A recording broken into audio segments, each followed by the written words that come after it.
We're going to start working with our little bay mare from Devil's Garden again. This is the 7-year-old bay mare. And so now we're starting to work on something exciting, which is touching.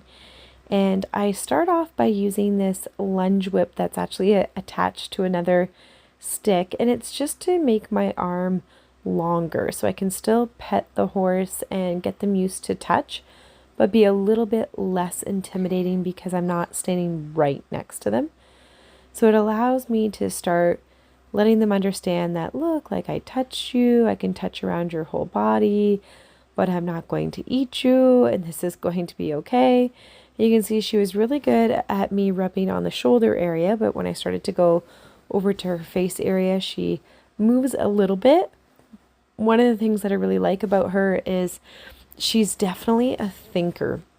As I'm rubbing her here, you can see she lowers her head and she's really kind of thinking through, is this okay? Is this not okay? She's contemplating, if she's going to move or go anywhere.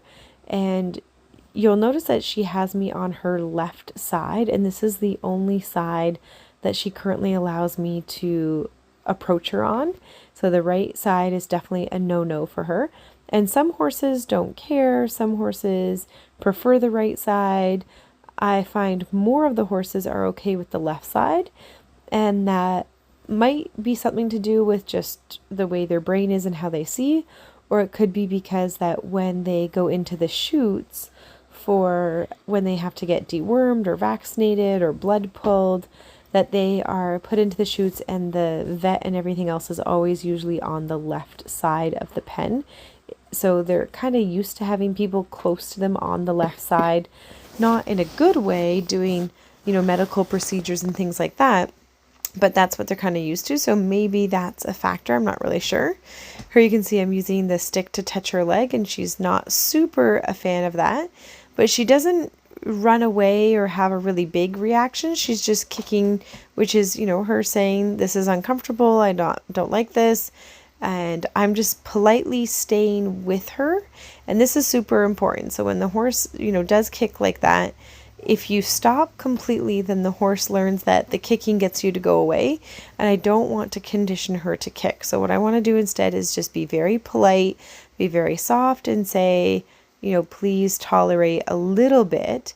And then when she gets to a point where she just picks up her foot or doesn't bother picking up her foot, as long as she's softer, then I either take the stick completely away or I move to a different spot. So there you can see I took the stick completely away, and then I'm going to rub a little bit again, and I'm looking for a non-kicking response. And so there you can see she didn't kick, so I've gone completely away, and now I'm rubbing her back again.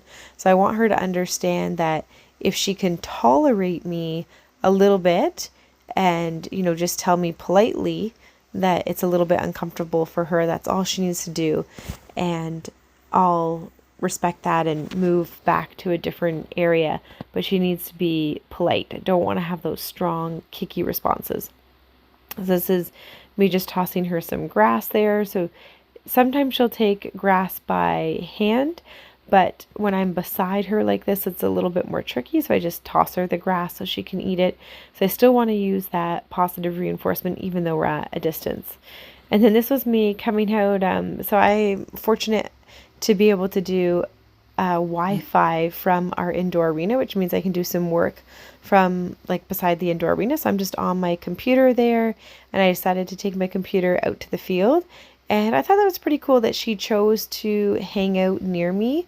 She's not over in her shelter. She decided to sit near me. So I thought that was pretty cool. And we just hung out for a little bit so she could,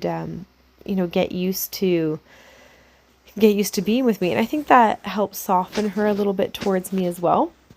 And then this is a new session now where I'm now working on touching her by hand. So we started off with touching with the stick, which gave us that reach and that distance. And then now I'm able to approach only on the left side. That's the only side that we're working on so far, and be able to touch that shoulder and then feed her grass by hand.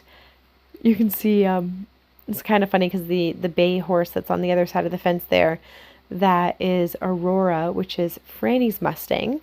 And she is super friendly and has been, pretty easygoing from the first day. And so I love how she's on the other side of the fence, like, hey, I'll take grass from you. Like, I'm here if you want to feed me any grass. I'm a friendly Mustang. As you can see, Fernie's already got the halter on her horse there. And that one's doing really, really well. And this little horse is doing really awesome as well.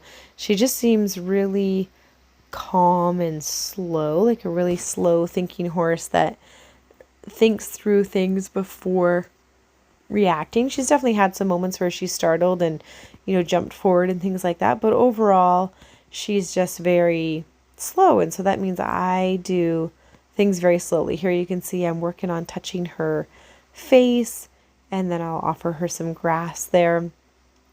Sometimes she prefers to eat the grass off the ground, so sometimes I'll offer it to her by hand, and then if she doesn't want to take it for whatever reason, then I just drop it on the ground and she can eat it there. And that's kind of nice too, because she's getting used to seeing me above her, meaning when I drop the grass on the ground and I'm standing right beside her like I just was, then she has her head down while she's eating and I'm up above, which starts to get to them used to that idea of us being up above them. So I'm just going to do a little reapproach now. I love kind of practicing this idea of leaving and coming back, because once I'm touching her, I can make some advances and get up to her face and her ears, but leaving and then coming back is something to practice, because it's that initial like, what are you going to do with me? And then I touch her and she's like, oh, okay, yeah, like we're just doing this again. And I'm just working on touching different parts of her body, starting on that wither area, which seems to be where she wants me to approach, only from that left side to that shoulder area. And then from there, I advance to different parts of her body. So there you can see I'm starting to run my hand down her back a little bit.